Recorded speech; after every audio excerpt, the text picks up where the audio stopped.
अंगुत्तर निकाय चतुक निपात महावग्गो प्रेम सूत्र। भिक्षुओं, ये चार उत्पन्न होते हैं। कौन से चार? प्रेम से प्रेम होता है, प्रेम से द्वेष उत्पन्न होता है, द्वेष से प्रेम होता है तथा द्वेष से द्वेष उत्पन्न होता है। भिक्षुओं, प्रेम से प्रेम कैसे पैदा होता है? भिक्षुओं, एक आदमी को दूसरा आदमी इष्ट होता है, प्रिय होता है, अच्छा लगने वाला होता है। दूसरे आदमी भी उसे चाहते हैं, उससे प्रेम करते हैं, उससे अच्छा व्यवहार करते हैं। उस आदमी को होता है कि जो आदमी मुझे इष्ट है, प्रिय है, अच्छा लगता है, दूसरे भी उसे चाहते हैं, उससे प्रेम करते हैं तथा उससे अच्छा व्यवहार करते हैं। वह उन आदमियों को प्रेम करने लग जाता है। भिक्षुओं, इस प्रकार प्रेम से प्रेम उत्पन्न होता है। भिक्षुओं, प्रेम से द्वेष कैसे पैदा होता है? भिक्षुओं, एक आदमी को दूसरा आदमी इष्ट होता है, प्रिय होता है, अच्छा लगने वाला होता है। दूसरे आदमी न उसे चाहते हैं, न उससे प्रेम करते हैं, न उससे अच्छा व्यवहार करते हैं। उस आदमी को होता है जो आदमी मुझे इष्ट है, प्रिय है, अच्छा लगता है, दूसरे न उसे चाहते हैं, न उससे प्रेम करते हैं और न उससे अच्छा व्यवहार करते हैं। वह उन आदमियों से द्वेष करने लग जाता है। भिक्षुओं, इस प्रकार प्रेम से द्वेष उत्पन्न होता है। भिक्षुओं, द्वेष से प्रेम कैसे पैदा होता है? एक आदमी दूसरे को न चाहता है, न उससे प्रेम करता है, न उससे अच्छा व्यवहार करता है। दूसरा भी उस आदमी को न चाहते हैं, न उससे प्रेम करते हैं और न उससे अच्छा व्यवहार करते हैं। उस आदमी को होता है कि जिस आदमी को न मैं चाहता हूँ, न उससे प्रेम करता हूँ और न उससे अच्छा व्यवहार करता हूँ, दूसरे भी उस आदमी को न चाहते हैं, न उससे प्रेम करते हैं और न उससे अच्छा व्यवहार करते हैं। वह उन आदमियों से प्रेम करने लग जाता है। भिक्षुओं, इस प्रकार द्वेष से प्रेम होता है। भिक्षुओं, द्वेष से द्वेष कैसे पैदा होता है?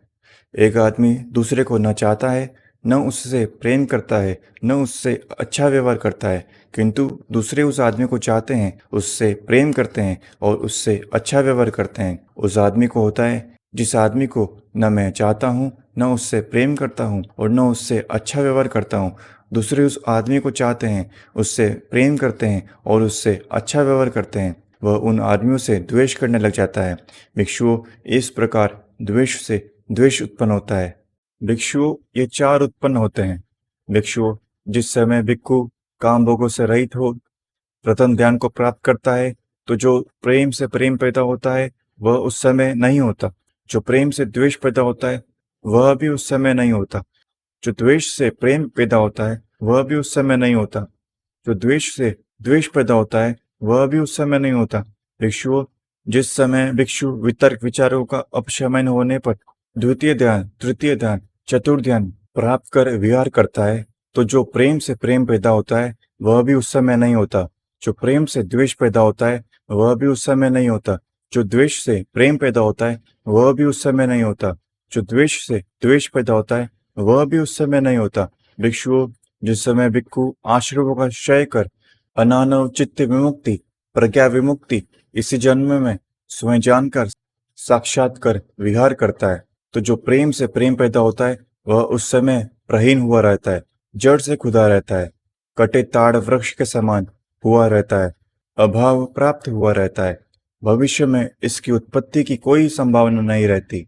जो द्वेष से प्रेम पैदा होता है वह भी प्रहीन हुआ रहता है, जड़ से खुदा रहता है, कटे ताड़ वृक्ष के समान हुआ रहता है, अभाव प्राप्त हुआ रहता है। भविष्य में इसकी उत्पत्ति की कोई संभावना नहीं रहती। जो द्वेष से द्वेष पैदा होता है वह भी प्रहीन हुआ रहता है, जड़ से खुदा रहता है, कटे ताड़ वृक्ष के समान हुआ रहता है, अभाव प्राप्त हुआ रहता है। भिक्षुओं, ऐसे ही भिक्षु के बारे में कहा जाता है कि वह न प्रेम करता है, न घृणा करता है, न धुआं छोड़ता है, न प्रज्वलित होता है और न चिंता करता है। भिक्षुओं, भिक्षु कैसे प्रेम करता है?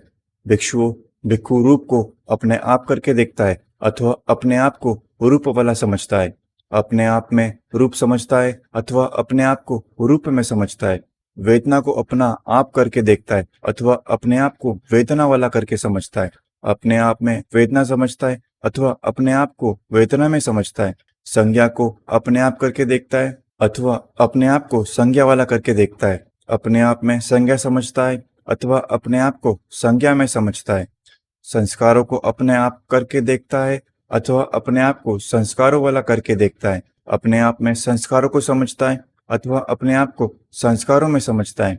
विज्ञान को अपने आप करके देखता है अथवा अपने आप को विज्ञान वाला करके देखता है, अपने आप में विज्ञान को देखता है अथवा अपने आप को विज्ञान में देखता है। इस प्रकार भिक्षु प्रेम करता है।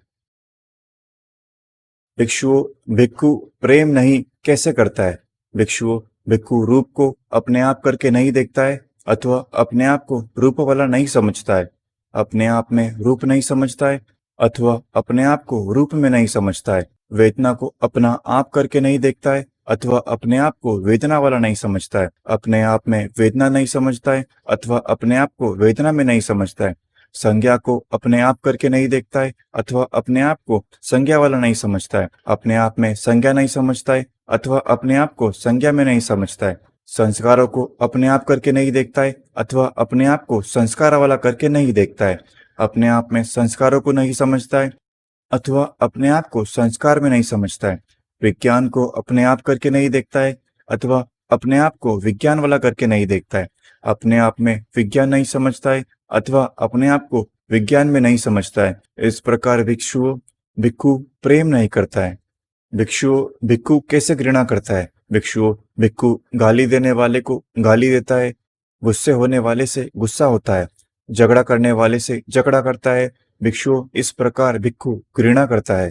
भिक्षु कैसे घृणा नहीं करता? भिक्षु गाली देने वाले को गाली नहीं देता है, गुस्सा होने वाले से गुस्सा नहीं होता है, झगड़ा करने वाले से झगड़ा नहीं करता है। इस प्रकार भिक्षु घृणा नहीं करता है। भिक्षु कैसे धुआं छोड़ता है? उसे होता है मैं हूँ, उसे होता है मैं ऐसा हूँ, उसे होता है दूसरी प्रकार के होंगे। इस प्रकार भिक्षु धुआं छोड़ता है। भिक्षु कैसे धुआं नहीं छोड़ता है? उसे नहीं होता है मैं हूँ, उसे नहीं होता है मैं ऐसा हूँ, उसे नहीं होता है दूसरी प्रकार के होंगे। इस प्रकार भिक्षु धुआं नहीं छोड़ता है। भिक्षु कैसे प्रज्वलित होता है? उसे होता है इससे मैं हूँ, उसे होता है इससे ऐसा होता है, उसे होता है इससे दूसरी प्रकार के होंगे। इस प्रकार भिक्षु प्रज्वलित होता है। भिक्षु कैसे प्रज्वलित नहीं होता है? उसे नहीं होता है इससे मैं हूँ, उसे नहीं होता है इससे ऐसा होता है, उसे नहीं होता है इससे दूसरी प्रकार के होंगे। इस प्रकार भिक्षु प्रज्वलित नहीं होता है। भिक्षु कैसे चिंता करता रहता है? भिक्षु का अहंकार प्रहीन हुआ नहीं रहता। इस प्रकार भिक्षु चिंता करता रहता है। भिक्षु कैसे चिंता नहीं करता रहता है? भिक्षु का अहंकार प्रहीन हुआ करता है, जड़ से खुदा रहता है, कटे ताड़ के वृक्ष के समान हुआ रहता है, अभाव प्राप्त हुआ रहता है, भविष्य में पुनरुक्ति की कोई संभावना नहीं रहती। इस प्रकार भिक्षु चिंता नहीं करता।